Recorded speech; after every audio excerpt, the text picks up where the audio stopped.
என் வார்த்தைகளை கேட்க மாட்டோம். இப்போ நம்ம கேட்கறது போலத்தான் இருக்கிறோம். கேட்டவர்கள் விட்டு விடாதபடி. நான் மறுபடியும் சொல்லுகிறேன், போன வாரம் பிரசங்கம் பண்ணினேன். ஆவியானவர் ரொம்ப கடுமையாக பாதித்தார்.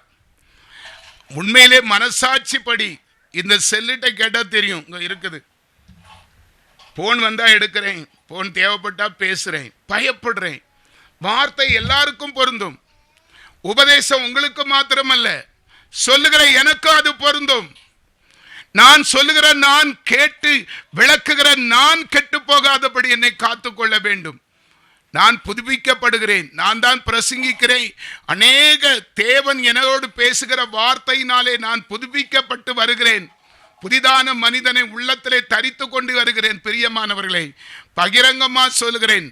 ஒரு ஒரு தகப்பன் பிள்ளைகளுக்கு சொல்லுகிறது போல, தயவு செய்து அந்த வசனத்தை நீங்கள் அசட்டை பண்ணாதீர்கள்.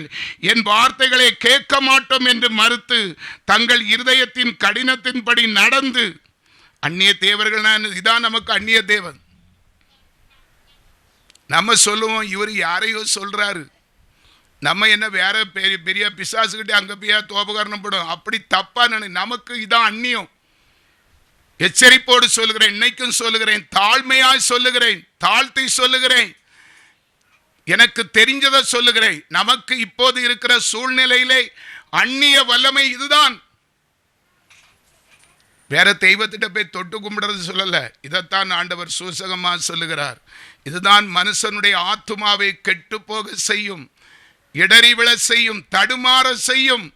எப்ப ரட்சிக்கப்பட்டவர்கள் கூட வஞ்சிக்கப்படுவார்கள் என்று சொல்லி மத்தேயு சுவிசேஷம் 24வது அதிகாரத்தில் ஆண்டவர் தெளிவாக சொல்லி இருக்கிறார். ஆழமான அன்பை விட்டு விடாதீர்கள், கிறிஸ்துவின் தேவ ஆவிக்குள் பலப்படுங்கள் என்று கர்த்தர் எச்சரிக்கிறார். அல்லேலூயா. 2 கொரிந்தியர் 2வது அதிகாரம் அதனுடைய 15வது வசனத்தை வாசிங்களாம் பார்க்கலாம். ரட்சிக்கப்படுகிறவர்களுக்குள்ளேயும் கெட்டு போகிறவர்களுக்குள்ளேயும் நாங்கள் தேவனுக்கு கிறிஸ்துவின் நற்கந்தமாய் இருக்கிறோம். பிரசங்கிக்கிற நான் இயேசுவின் நாமத்தில் சொல்லுகிறேன். நான் பயப்படுகிறேங்க, உண்மையிலே பயப்படுகிறேன், தாழ்மையா சொல்லுகிறேன். என்னை மேன்மைப்படுத்தி நான் சொல்லலை, எனக்கு எல்லாம் தெரியுங்கிற ஆணவத்தில் பேசலை. உங்களை கூட்டி கொண்டு வச்சு குற்றப்படுத்தி அவமானப்படுத்தி திட்டி அனுப்பணும்னு யோசனையில் சொல்லலை. தயவு செய்து கொஞ்சம் மனத்தாழ்மையாய் சொல்லுகிறேன். இந்த வாசனை என்னை உந்துதல்னால சொல்லுகிறேன்.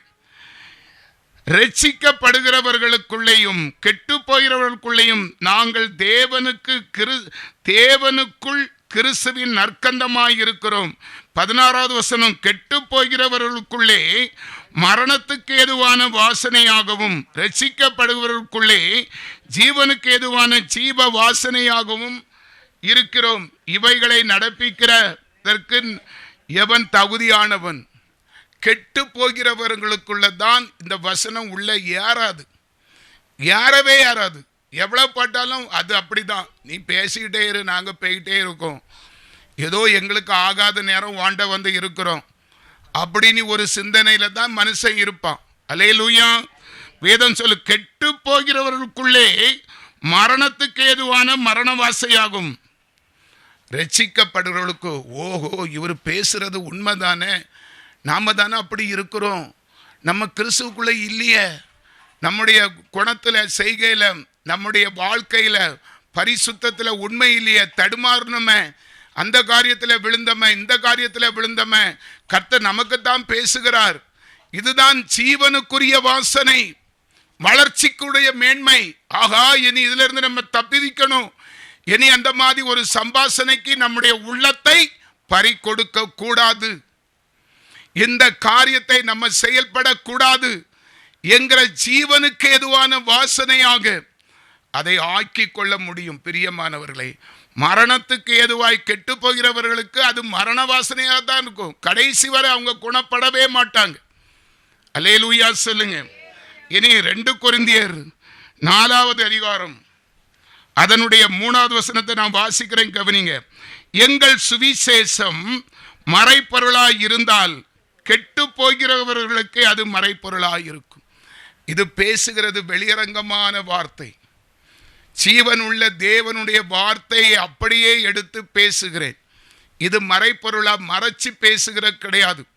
யாரையும் குற்றப்படுத்தணும், பேர் சொல்லி குற்றப்படுத்தி அவங்கள அசிங்கப்படுத்தணும், அவமானப்படுத்தணும், அவங்கள நோகடிக்கணும் என்கிற நோக்கத்தில் அல்ல. வசனம் சொல்லுகிறது, எங்கள் சுவிசேஷம் மறைப்பொருளாய் இருந்தால் அது கெட்டு போகிறவர்களுக்குத்தான் மறைப்பொருளாய் இருக்கும். அல்லேலூயா. 4வது வசனம், தேவனுடைய சாயலாய் இருக்கிற கிறிஸ்துவின் மகிமையான சுவிசேஷத்தின் ஒளி அவிவிசுவாசிகளாகிய அவர்களுக்கு பிரகாசமாய் இராதபடிக்கு இப்பிரபஞ்சத்தின் தேவனானவன் அவர்களுடைய மனதை குருடாக்கினான். அவங்க இந்த மைக் மறைச்சிட்டு இருக்கு. அல்லேலூயா. கொஞ்சம் கவனிங்க. அவிவிசுவாசிகளாகிய அவர்களுக்கு பிரகாசமாக, கிறிஸ்துக்குள்ளே இருப்பாங்க, அந்த வார்த்தையை ஒரு மைண்ட் பண்ணவே மாட்டாங்க, அதை பத்தி சீரியஸா எடுக்கவே மாட்டாங்க, அதுக்கு ஒரு இம்பார்ட்டன்ட் கொடுக்கவே மாட்டாங்க. அவர்கள்தான் அவிவிசுவாசி. விசுவாசி அவி ஆலயத்துல தான் இருப்பாங்க, ஆனா அவிவிசுவாசம் அதெல்லாம் இருக்கட்டு, நம்ம போவோம்.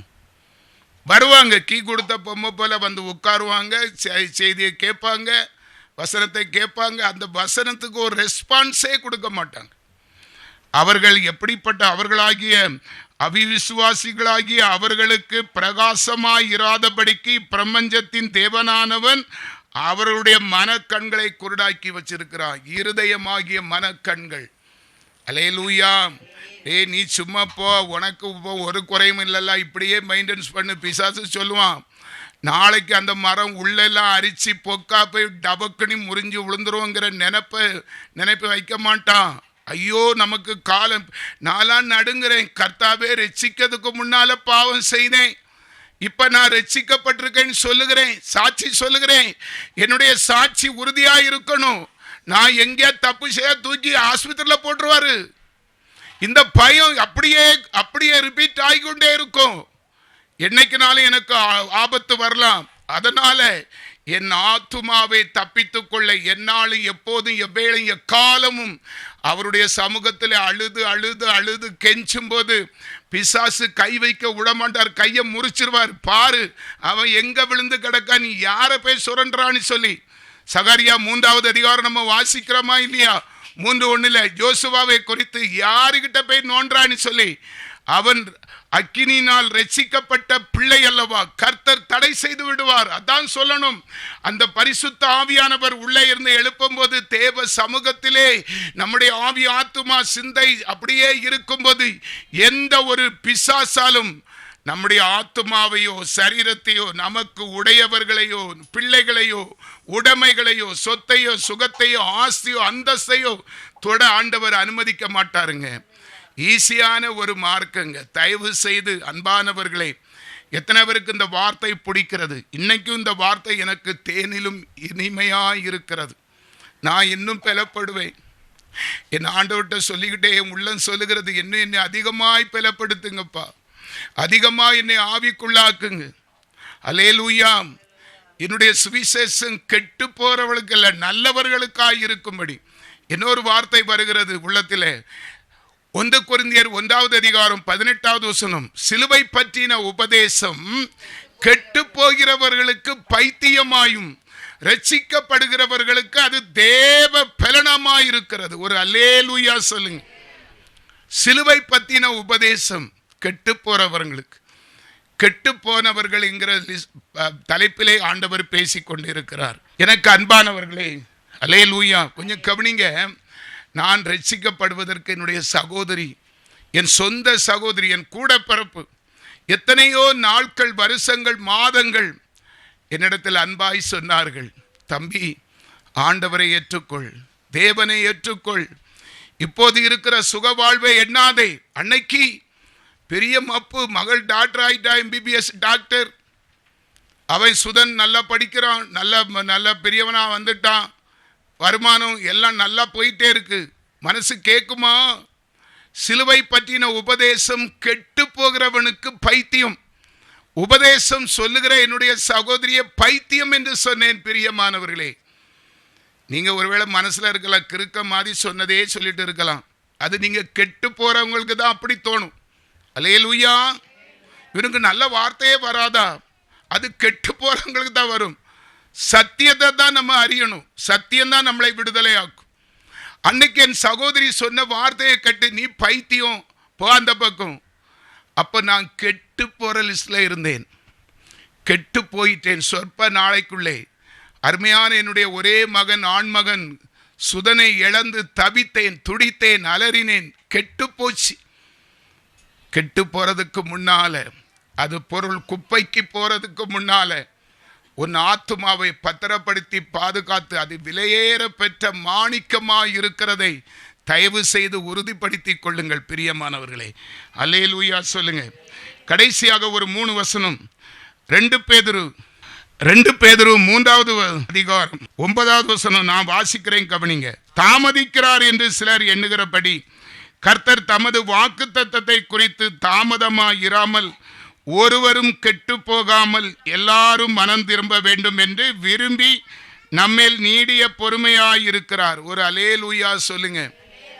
நிறைய பேருக்கு இருதயத்தில் அன்னைக்கே இப்படித்தான் சொல்றாங்க. ஐயா, என்ன போல வயசு உள்ளவங்க சொல்லுவாங்க, நான் சிறுவனா இருக்கும்போதே இயேசு வருகிறார், இயேசு வருகிறார். அவரும் அந்த மாதிரி தெரியல, ஒன்றும் நடந்தது மாதிரியும் தெரியல. இந்த மனசு எப்படி இருக்கும்? எனக்கு ஒரு சகோதரர் தெரியும். நான் ஆரம்ப கால ஒரு விசுவாசி. அப்ப நான் சொன்னேன், அண்ணே இப்படி இருக்கிறது சரியில்லை, ஞாயிற்றுக்கிழமை ஆராதனைக்கு போங்க, தோட்ட வேலையெல்லாம் ஆள வச்சு செய்யுங்க, ஆண்டவர் பரிசுத்த ஓய்வு நாள், தேவனுக்கு பிரியமான நாள், உங்கள் ஆத்துமா கெட்டு போகாதபடி பாதுகாக்கணும். அன்னை சும்மா இருங்க, நான் சின்னவனா இருக்கும்போது இதே தான் சொல்றான், உழைச்சி தான் திங்கணும், வானத்தை திறந்து ஆணி வாயை பார்த்துட்டு இருக்கக்கூடாது, வானத்தை பிச்சு ஆண்டவர் போடுவார்னு சொல்லி பெரிய விளக்கத்தை சொன்னார். அல்லேலூயா. 10 ஏக்கருக்கு சொந்தக்காரர் தான். 10 ஏக்கருங்க, 10 சென்ட் இல்லை, 10 ஏக்கர். இந்த நவநீக காலத்தில் 10 ஏக்கர் ஒரு மனுஷனுக்கு இருந்தால் அவன் எப்படிப்பட்டவை? உலக கோடீஸ்வரன். ஆனால் ஒரு முன்னேற்றம் இல்லை. செய்ய வேண்டிய காரியம் அங்கே உடப்பு விழுந்து விட்டது. சில ஆசீர்வாதம் எவ்வளவு 10 ஏக்கர்ல நீ 50 ஏக்கருக்கு சொந்தக்காரனாக இருந்தாலும், சில குடிசை வாசியை பாருங்க, ஆண்டவருடைய விசுவாசியா இருப்பான், கஞ்சி தண்ணி தான் குடிப்பான், உள்ளி வச்சு கஞ்சி குடிப்பான், மத்தியானம் வேணா ஒரு தோசை மத்தியானம் ரைட்டு சாப்பிடாம படுப்பான். அவனுக்கு இருக்கிற சந்தோஷம் அங்கே 10 ஏக்கருக்கு இருக்காது. தயவு செய்து இடரல் அடையாதீங்க. எல்லாம் இருக்குதுன்னு சொல்லி ஆவியானவர், மூல காரணமாக இருக்கிற ஆவியானவர் ஏன் தாமதிக்கிறார்? நம்ம அப்படி நினைக்கணும். இன்னும் நிறைய பேர் கெட்டு போகலை, இன்னும் மனம் திரும்பலை, குணப்படலை. என்னையும் சேர்த்தான் சொல்றேன்.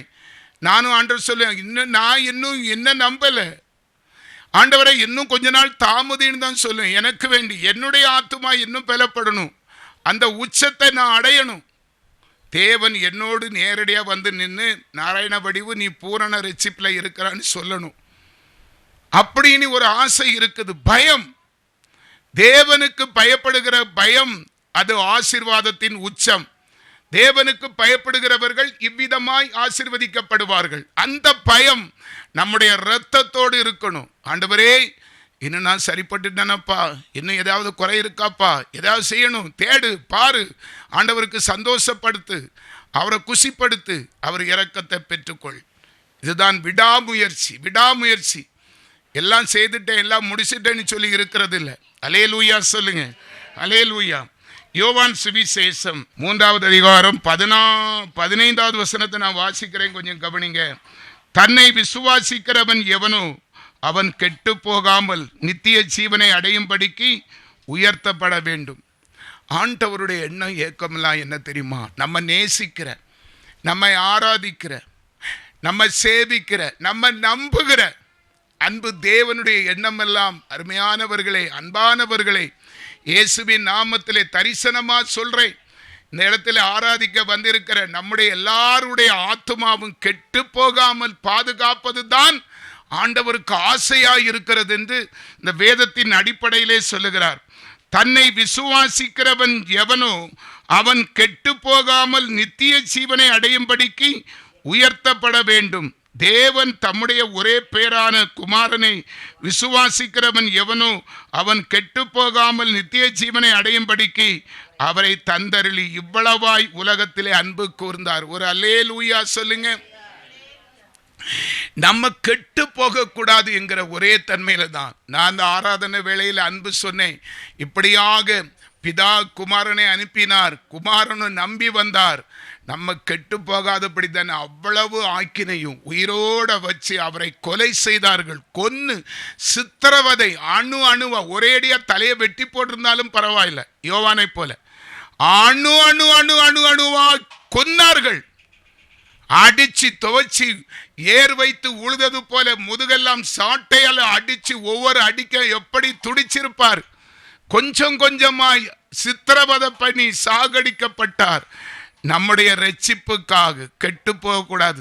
இந்த உணர்வு மறுபடியும் சொல்லுகிறேன், வசனத்தின் இந்த வசனம் எனக்கு தியானிச்சதுனால தான் இந்த ஆராதனை வேளையில நான் சொன்னேன். அந்த நினைப்பு எப்போதும் நமக்குள்ளே ஆழமாயிருக்கணும், ஆழமாயிருக்கணும். நம்முடைய ஆத்துமா தான், இருதயம் தான் ஆத்துமா, அதுதான் அதுக்குள்ள அப்படி ஸ்டோராய் கவராயிருக்கணும்.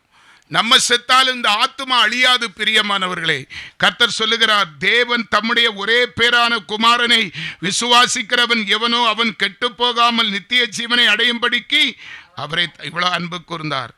அந்த 18வது வசனம், அவரை விசுவாசிக்கிறவன் ஆக்கினைக்குள்ளாக தீர்க்கப்படான், விசுவாசியாதவனோ தேவனுடைய ஒரே பேரான குமாரனுடைய நாமத்தில் விசுவாசம் உள்ளவனாய் இராதபடினால் அவன் ஆக்கினை தீர்ப்புக்கு உட்பட்டாயிற்று. விசுவாசம் எதுங்க? விசுவாசம் வார்த்தையினால் வரும், விசுவாசம் அன்பினால் வரும், விசுவாசம் கேட்கிற தன்மையினாலே வரும். நீ கேட்கிற உபதேசம் இது யாராயிருக்கட்டும், நாராயண வடிவில் ஒரு சாதாரண ஒன்னுக்கு இது உதவாதவனா இருக்கட்டும், உபதேசம் கேள்வினாலே வார்த்தையினாலே அந்த உபதேசம் நம்ம இருதயத்திலே பதியும். பார்த்துடுங்க, அதுதான் ரட்சிப்பு. நம்முடைய ஆத்மாவுக்கு ஒரு பெரிய பொக்கிஷம், ஒரு கவர், ஒரு பெட்டகம், ஒரு மறைப்பொருள். அல்லேலூயா. அன்பான தேவ பிள்ளையே, அல்லேலூயா. கர்த்தருடைய வார்த்தை அந்த 19வது வசனம், ஒளியானது உலகத்திலே வந்திருக்கும், மனுஷருடைய கிரியைகள் பொல்லாதவைகளாய் இருக்கிறபடியினால் அவர்கள் ஒளியை பார்க்கிலும் இருளை விரும்புகிறதே அந்த ஆக்கினை தீர்ப்புக்கு காரணமாயிருக்கிறது. செவி திறனற்றவர்களாய், இருளின் சந்ததிகளாய். நான் சொல்றது கொஞ்சம் வித்தியாசமா இருக்குது. பாவம் செய்கிறது ஆத்துமா இருளை தேடும். பாவம் செய்கிற திருடன் ராத்திரியை நேசிப்பான், பகலை முழுவதும் தூங்குவான், பகலை விழிச்சிருந்து எந்த வீட்டை கள்ளமிடலாம் என்று பார்ப்பான். வேசி கள்ளன் பகலை தூங்குவான், ராத்திரி முழிச்சிருந்து வேசி எண்ணத்தோடு இருப்பான், தூங்காம இருப்பான். புரிந்து கொள்ளுங்கள், வசனத்தை நம்ம ரொம்ப விளக்கி சொன்னா நல்லா இருக்காது. சபை புரிந்து கொள்ள வேண்டும். கோடு போட்டால் ரோடு போட பெற்றுக்கொள்ளணும். அந்த வசனத்தில் அவ்வளவு நம்ம ஐக்கியமாய் மாறிவிடணும். அல்லேலூயா. இவ்வளவு காரியத்தை நம்ம செய்யும் போது கர்த்தர் சொல்லுகிறார், மத்தேயு சுவிசேஷம், அல்லேலூயா, மத்தேயு சுவிசேஷம் 10வது அதிகாரம் அதனுடைய 11வது வசனத்தை வாசிங்க பார்க்கலாம். நீங்கள் பிரவேசிக்கும் போது அதிலே பாத்திரமானவன் யார் என்று விசாரித்து நீங்கள் புறப்படும் அளவும் அவனிடத்தில் தங்கி. அல்லேலூயா சொல்லுங்க. இயேசுவின் நாமத்தில் இவ்வளவு நேரம் நம்ம பேசின வார்த்தைகள் எல்லாம் மனசுல வச்சு, உலக பார்வைக்கு நம்ம ஒரு மண்ணாங்கட்டி, ஒன்றுமில்லாதவர்கள், அற்பமானவர்கள், பைத்தியக்காரர்கள், ஒரு புஸ்தகத்தை எடுத்துட்டு கிறுக்குத்தனமாக பேசிக்கிட்டு புலம்பிக்கிட்டு இப்படிதான் சுற்று வட்டார ஜனங்கள் கிரகித்து இருக்கிறார்கள். அப்படிதான் உலகம் நம்மளை பரிகாசம் பண்ணும். கிறிஸ்தவர்கள் சொன்னா அவங்களுக்கு ஒரு பயமே இருக்காது. ஒரு எக்காலம் போல, ஒரு ஏளனம் போல பார்ப்பார்கள், ஒரு தாழ்மையா பார்ப்பார்கள். அப்படித்தான் உலகம் பார்க்கிறது. வேதம் சொல்லுகிறது, மனுஷகுமாரன் கெட்டு போனதை ரட்சிக்க வந்தார். உலகத்திலே ஆகாது என்று தள்ளப்பட்டு ஒன்றுக்கும் உதவாது இவன் எதிரியா போறோம். நம்ம பைக் எடுத்துட்டு போனா அப்படி சட்டு நிற்பாங்க, அப்படி பட்டையும் கிட்டையும் குங்குமம் வச்சுட்டு போனா ஐஸ்வர்யமா, இந்த பயம்லாம் வரோம் அப்படின்னு கிறிஸ்தவத்தை ஒதுக்குற ஜனங்கள். ஆனால் உலக பார்வைக்கு கெட்டு போனவர்கள், அப்படியாய்ப்பட்ட கெட்டு போனதையே ரட்சிக்க இயேசு வந்தார். ஒருவேளை பிரியமானவர்களே, உலகத்திலே, சமுதாயத்திலே, வீட்டிலே, குடும்பத்திலே, சகோதரருக்குள்ள, தொழில் செய்கிற இடத்துல நீ ஒரு மதிப்பில்லாத பாத்திரமாய், அல்லேலூயா, ஒன்றுக்கும் உதவாது பறிகொடுத்தவன் தரித்திரன், இவன் கண்ணில் முழிச்சாலே பாவம் என்று சொன்ன ஒன்னே ரட்சிக்கத்தான் இயேசு கிறிஸ்து உலகத்திலே வந்தார். என்னையும் ஒரு கூட்டம் சொல்லிச்சிங்க, முடிஞ்சது, சீன் முடிஞ்சது, நாராயண வடிவு ஆட்டம் அடங்கியது. நான் கொஞ்சம் ஆடத்தான் செய்தேன். அல்லேலூயா. சமயம் பார்த்து அடித்தார்கள். பெரியவனா மகளையும் டாக்டர் ஆகிட்டான், மகனையும் டாக்டர் ஆகலான்னு நினைச்சான். போச்சு, செத்தான் அரசப்பை. நான் அழுதுட்டு கிடக்க, எனக்கு பின்னால ஒரு செவரு தான், அதுக்கு ஒட்டி இருந்து ஒரு 4 மனுஷன், பெரிய மனுஷன், ரொம்ப நம்ம விசாரிக்க என் காதார சொன்னாங்க, இனி இந்த குடும்பம் எழும்பாது, முடிஞ்சு, சீன் முடிஞ்சு. அதான் ஆண்டவர் சொன்னார், எல்லாமே முடிந்தது என்று என்னை பார்த்து இகழ்ந்தனர். ஏன்னா என் பிள்ளை 5 மணிக்கு டியூஷன் போயிட்டு வரலன்னா கனகம்மா போய் அங்கே போயிடுவா தேடி பார்க்க. அவ்வளவு பாச நேசம் வைத்த பிள்ளை மரித்து போனான் என்று சொன்னா இந்த குடும்பம் எப்படி? அப்படித்தான் இன்னைக்குள்ள சூழ்நிலையை பார்த்து சமுதாயம் சொல்லும். சகோதரா, சகோதரியே, இயேசுவின் நாமத்தில் பலிபீடத்தில் சொல்ல பயப்படாதீர்கள். கெட்டு போனதை மீட்கவே இயேசு கிறிஸ்து வந்தார். உயிர்ப்பிக்க வல்லவர். இந்த பொல்லாத சந்ததிகளுக்கு முன்பாக உன் தலையை நிமிர செய்கிற தேவன். ஆச்சரியமா இருக்கும், அற்புதமா இருக்கும், உயர்ந்த மேன்மையா இருக்கும், உன் உள்ளம் களி கூறும். அதற்காகத்தான் கர்த்தர் உன்னை தேடி வந்து வார்த்தையாலே உன்னை உயிர்ப்பிக்கிறார். நீ உயிர்ப்பித்து ஜெயம் எடுத்து இந்த கட்டளைக்கு மாத்திரம் கீழ்ப்படிந்து கற்பனையை மாத்திரம் பதித்துக்கொள். உன்னை அசைக்க ஒருவராலும் முடியாது. எல்லாரும் உன் பாதத்திலே சரண்டர் ஆவார்கள். அன்னைக்கு அப்படி ஓட ஓட போறாம்பாரு, அப்படி இப்படின்னு பரியாசம் பண்ண மத்தியில் இன்னைக்கு என் தலையை இந்த இடத்துல நிமிர செய்திருக்க. என்னால் தைரியமா சொல்ல முடியும், யாருக்கும் பயப்படாமல் என்னால் சொல்ல முடியும். தலை நிமிர செய்தார். அல்லேலூயா. ஏசாயா 35வது அதிகாரம் அதனுடைய 4வது வசனத்தை நான் வாசிக்கிறேன், கொஞ்சம் கவனிங்க. மனம் பதறுகிறவர்களை பார்த்து நீங்கள் பயப்படாதீருங்கள், திடன் கொள்ளுங்கள். இதோ உங்கள் தேவன் நீதியை சரிக்கட்டவும் உங்கள் தேவன் பதிலளிக்கவும் வருவார். அவர் வந்து உங்களை ரட்சிப்பார் என்று சொல்லுங்கள். ஆண்டவர் கடைசி வார்த்தையும் சொல்லி தேவ பிள்ளைகளுக்கு உத்தரவாதமாக சொல்லு. கடிந்து பேசுவார், கனிவாக நடத்துவார். நான் சொல்றது புரியுதா? ஆண்டவருடைய உபதேசம் எப்படி இருக்கும்? கடிந்து பேசுவார், கனிவாக நடத்துவார். கடிந்து பேசுதலை நீ ஒத்துக்கிட்டால் கனிவான ஆதரவை நீ சுதந்திரித்துக் கொள்ள முடியும். இவ்வளவு வார்த்தைகள் திட்டுகிறது போல, சாபம் போடுகிறது போல, சபிக்கப்பட்ட வார்த்தைகளாலே சொல்லி எச்சரிப்பு சொன்னாலும் அவர் சொல்லுகிற அருமையான வார்த்தைகளும் அதிலே அடங்கி இருக்கிறது. அதுதான் கிறிஸ்துவின் அன்பு வெளிப்படுகிற வேளை. தரிசனமா சொல்லுகிறேன், மனம் பதறுகிறவர்களை பார்த்து நீங்கள் பயப்படாதீருங்கள், திடன் கொள்ளுங்கள். இயேசுவின் நாமத்திலே எனக்கு அன்பான தேவ பிள்ளைகளை, உங்கள் குடும்ப சூழ்நிலை எனக்கு தெரியாது, ஆனால் ஒன்று மட்டும் நிச்சயம், ஏதோ ஒரு மன பதட்டத்தில் இருக்கிறீங்க, ஒரு வேதனையின் உச்சத்தில் இருக்கிறீங்க.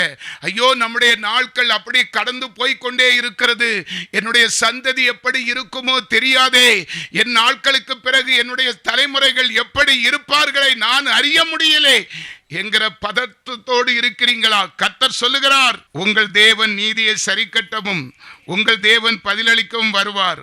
அவர் வந்து உங்களை ரட்சிப்பார் என்று. அப்பொழுது என்ன நடக்கும்? குருடர்கள் கண்கள் திறக்கப்பட்டு செவிடரின் செவிகள் திறப்புண்டு போவும். அப்பொழுது முடவன் மானை போல குதிப்பான், ஊமையன் நாவும் கெம்பெரிக்கும். வனாந்தரத்திலே தண்ணீர்களும் கடுவெளியிலே ஆறுகளும் பாய்ந்தோடும். வெட்டாந்தரை தண்ணீர் தாடகமும் வறண்ட நிலம் நீரூற்றுகளுமாய் மாறும். வலு சர்ப்பங்கள் தாபரித்து கிடந்த இடங்களிலே புல்லும் கொறுக்கும் நாணலும் உண்டாகும். அங்கே பெரும்பாதையான வழி இருக்கும், அது பரிசுத்த வழி எனப்படும். தீட்டு உள்ளவன் அதிலே நடந்து வருவதில்லை. அந்த வழியிலே நடக்கிறவர்கள் பேதையாயிருந்தாலும் திசை கட்டு போவதில்லை. அல்லேலூயா. நீங்கள் பேதைகளும் தரித்திரர்களும் கஷ்டத்திலே இருக்கிறவர்களும் வியாதிப்பட்டவர்களும் துன்பப்பட்டவர்களும் நெருக்கப்படுகிறவர்களும் வருங்காலத்தை குறித்து ஒரு முன் ஆலோசனை எந்த எதிரும் இல்லாதபடி ஒரு விதமான திகைப்பாய் இருக்கிறவர்களாய் இருந்தாலும் கர்த்தர் சொல்லுகிற தீர்க்க தரிசனத்தை நோட் பண்ணி வச்சு அதையே திரும்ப படிச்சு ஆண்டவரே எனக்கு ஆதரவு என்று யாரும் இல்லப்பா, என் இருதயம் துடிக்கிறது, என் வயிற்றில பிறந்த பிள்ளைக்கு இன்னும் ஒரு சுகவாழ்வு என் கண்கள் காணல, ஒரு நிச்சயம் இல்லை, பதறுகிறாயோ? உன் தேவன் உனக்கு ஆறுதல் சொல்லுகிற வார்த்தை, விட்டு விடாதீருங்கள். அவர் கடிந்து கொள்கிற உபதேசத்தை ஒரு பிள்ளையை தகப்பன் சிச்சிக்கிறது போல சிச்சிக்கிறவரும் அவர்தான். நம்மளை ஆசீர்வதித்து அனைத்து மகனே மகளே நீ பயப்படாதே, நான் உனக்கு எவ்வளவு சொன்னாலும் நான் கோபப்பட்டாலும் உனக்கு பாவம் செய்ய மாட்டேன், உன்னை தண்டிக்க மாட்டேன், வா என்று சொல்லி அனைத்து முத்தமிடுகிற தேவன் நமக்கு இருக்கிறார். ஆண்டவர் சொல்லுகிறார், நான் உன்னோடு இருக்கிறேன், நீ என்னோடு இருப்பியா? அன்பு மகளே, நீ கெட்டு போகாதபடி மகனே, உன்னுடைய ஆத்துமா விலையேற பெற்றதா இருக்கிறபடியினாலே உன்னுடைய ஆவி ஆத்துமா சரீரத்தை என்னிடத்தில் ஒப்புவித்து நீ சமாதானத்தை இரு, நான் காரியத்தை வாய்க்க செய்வேன். உன் தேவனாகிய கர்த்தர் நானே என்பதை நீ அறிந்து விசுவாசத்திலே உறுதிப்பட நட. ஆபிரகாமை நினைத்துக்கொள். ஆபிரகாம் உன்னுடைய முன்னோர் தகப்பன், முன்னோடியான் தகப்பன்.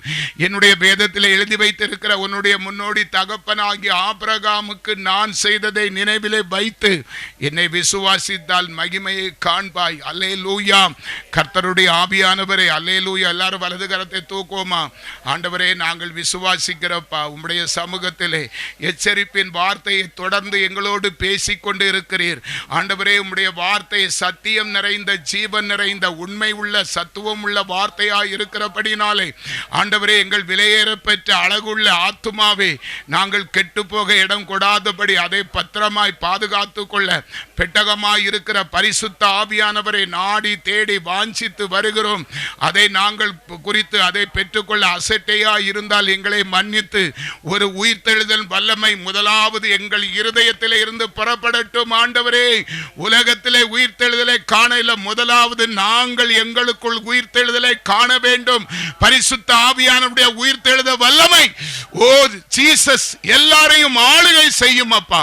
ஆண்டவரே, ஆவிக்குரிய பெட்டகமாய் இருந்து செயல்படுகிற ஆவியானவருடைய கரத்திலே எங்களை ஒப்பு கொடுக்கிறோம். எங்கள் பிள்ளைகளை, உடைமைகளை ஒப்பு கொடுக்கிறோம். எங்கள் வாழ்வாதாரத்தை ஒப்பு கொடுக்கிறோம். எங்கள் சரீரத்தை ஒப்பு கொடுக்கிறோம். இத்து நொறுங்கி ஒன்றுக்கும் இல்லாமல் இருக்கிற எங்கள் ஆத்துமா சரீரத்தை கர்த்தர் உயிர்ப்பியும் அப்பா, உயிர்ப்பிப்பு. ஆண்டவரே, இனி நாங்கள் அல்ல, நீங்களே எங்களுக்குள் பிழைத்திருக்கும்படி எங்கள் இருதயம் திறக்கப்பட்டிருக்கிறது அப்பா. நாள் இருதயம் திறக்கப்பட்டது போல ஆண்டவரே, ஒவ்வொரு இருதயம் உம்முடைய வார்த்தையினாலே குத்துண்டு இருதயத்தை திறந்து வைத்திருக்கிறோம். வாசம் செய்வீராக.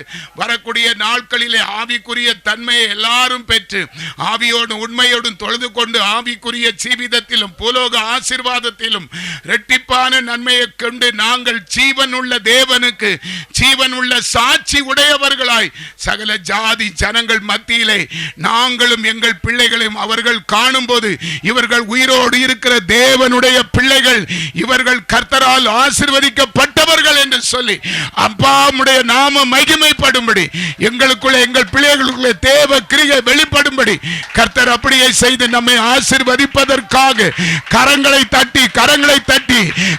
தட்டி நம்ம துக்க நாட்களை, வேதனை நாட்களை, துயரத்தின் நாட்களை, கஷ்டத்தின் நாட்களை, துன்பத்தின் நாட்களை கர்த்தர் மாற்றுகிறார். இனி துயரம் இல்லை, துக்கம் இல்லை, அழுகை இல்லை, நிந்தை இல்லை, அவமானம் இல்லை. கர்த்தர் ஜீவன் உள்ள தேவனை, ஜீவன் உள்ள காரியங்களை நம்மளுக்கு செய்து நம்மளை ஆசீர்வதித்திருக்கிறார். அல்லேலூயா, உமக்கு ஸ்தோத்திரம். ஆண்டவருடைய நாமம் மட்டும் மகிமைப்படட்டும். இயேசுவின் நாமத்தில் பிதாவே. என் ஆத்துமாவே கர்த்தரை ஸ்தோத்திரி, என் முழு உள்ளமே அவர் பரிசுத்த நாமத்தை ஸ்தோத்திரி.